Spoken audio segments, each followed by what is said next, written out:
Hello everyone, welcome to LBS IAS Academy. Today we are going to discuss history MCQs based on previous year UPSC questions. So let's start our session. Our first question is, the Ashoka major rocketics which tell us about Sangam Kingdom include rocketics of options are 1 and 10, 1 and 11, 2 and 13 and 2 and 14. Here answer to this question is option C, 2 and 13. The period roughly between 300 BC and 300 AD in South India is known as Sangam period, that is, the area lying to the south of river Krishna and Tungabhadra. Three dynasties ruled during Sangam age: Cheras, Cholas and Pandyas. There are 33 Ashoka's inscriptions in total and are primarily classified into 5. There are 14 major rocketics. Major rocketics 2 involves medical treatments of humans and animals, planting of fruits, medicinal herbs and digging of wells. It also mentions Pandyas and Kerala Putras of South India. Major rocketics 13 mentions victory over Kalinga, Ashoka's Dharma victory over Greek kings, and also mentions Pandyas, Cholas, etc. It also gives a vivid picture of change of Ashoka from an aggressive and violent warrior to a great lover. So from these, 2 and 13 major rocketics mentions southern kingdoms of Chola, Pandya, Satpura and Kerala Putra.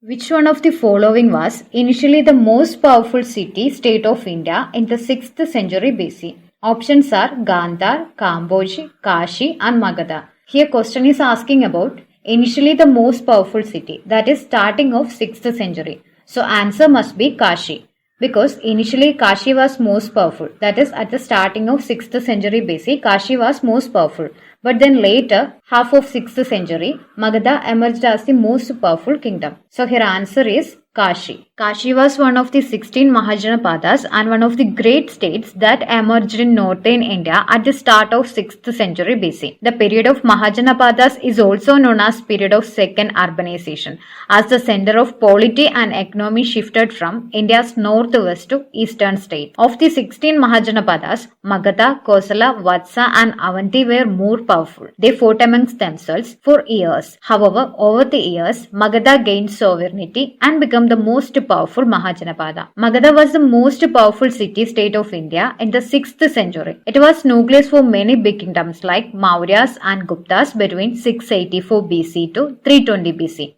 But the question is about initial stage of the 6th BC. So don't confuse it with Magadha, because Kashi is the most powerful city at the starting of 6th century. Then later Magadha emerged as the most powerful in 6th BC. So here answer must be Kashi.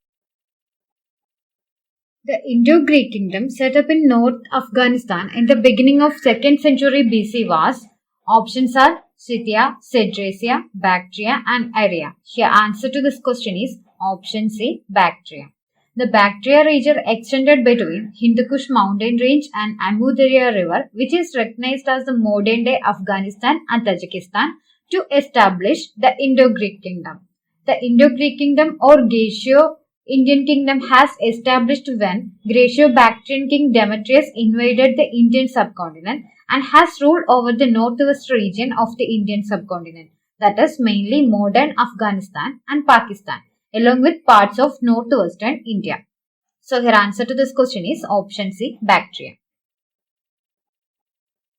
Mongols under Genghis Khan invaded India during the reign of, options are Balban, Firoz Tughlaq, Iltutmish and Muhammad bin Tughlaq. Here answer to this question is option C, Iltutmish. Genghis Khan made several incursions into Indian subcontinent when he chased Jalaluddin, the last ruler of the Khwarezmian Empire, all the way to the Indus River in 1221. During the first half of 1220s, Iltutmish neglected Indus River Valley, which was contested between Mongols and Khwarezmian kings. So Mongols under Genghis Khan invaded India during the reign of Iltutmish, but did not enter deep in India as Iltutmish refused to give shelter to the Persian king. The Mongols were a nomadic tribe that lived on the plains of Central Asia. They were a fractious tribe, always at war with each other, until a warlord, Temujin, united them and taking the name Genghis Khan.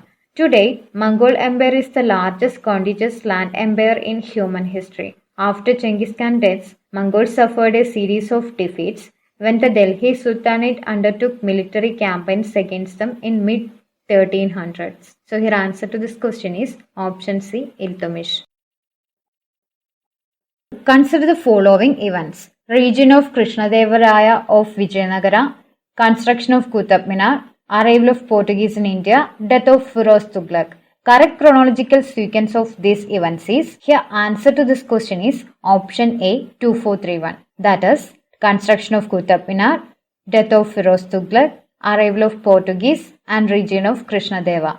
Building process of Qutub Minar took about 75 years. Its construction was started by Qutbuddin Aibak in 1193 and finished by Iltutmish. Sultan Firoz Shah Tughlaq was ruler of Tughlaq dynasty. He died in 1388. The first Portuguese to land in India was Vasco da Gama in 1498. Thus, da Gama is credited with the discovery of sea route to India. However, the period of Portuguese rule in India is said to be between 15th century to 19th century. Krishnadevaraya, one of the greatest emperors of India, he was the most famous king of the Tuluva dynasty of Vijayanagara Empire, who ruled from 1509 to 1529. So here answer to this question is option A, 2431. Which among the following forts was called Babul Makkah, that is Gate of Makkah, during the Mughal period? Options are Calicut, Broch, Campe and Surat. Here answer to this question is option D, Surat. Surat was called Gate of Makkah because the pilgrimage to Makkah started from Surat. In 17th century, Surat surpassed both Barach and Kambat. Throughout the second half of 17th century, it served as an emporium of trade both inland and seaborne and was the chief port of Mughal Empire. Commenting on its economic importance and strategic geographic situation, Dutch historian H. Terspra says, "No wonder if one thought of the magnificent central position of Surat. Westwards were the Persian Gulf and Red Sea for navigation. Northeastwards one could quickly reach by land the fertile Ganges plain, which stretched eastwards to the rich land of Bengal. Surat had its religious significance as well. Pilgrims went to Mecca for Hajj from Surat. Hence, Surat was known as Mecca-i-Dor, Mecca-bari, and Babul Mecca. 17th century was an era of prosperity for Surat. Two main sources of contributing to its wealth were foreign commerce and domestic manufacture.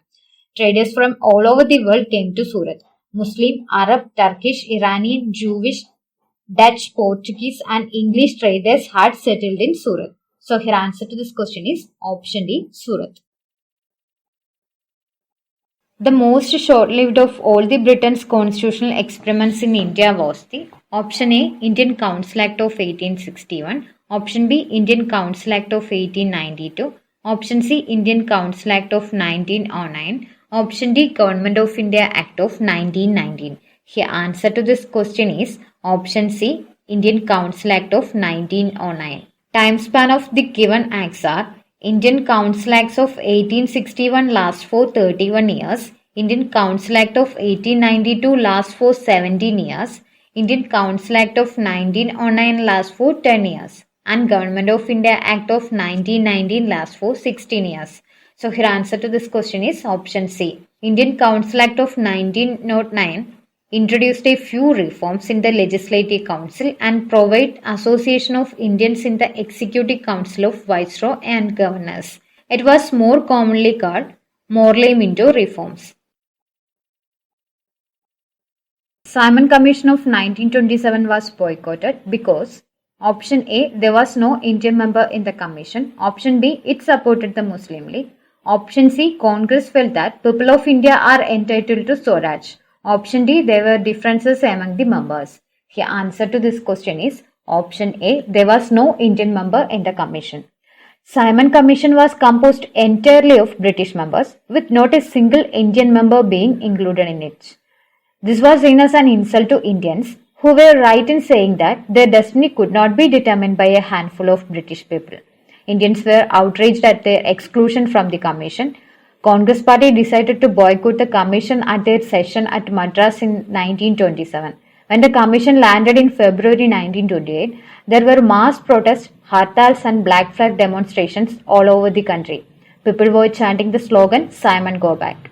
So here answer to this question is option A.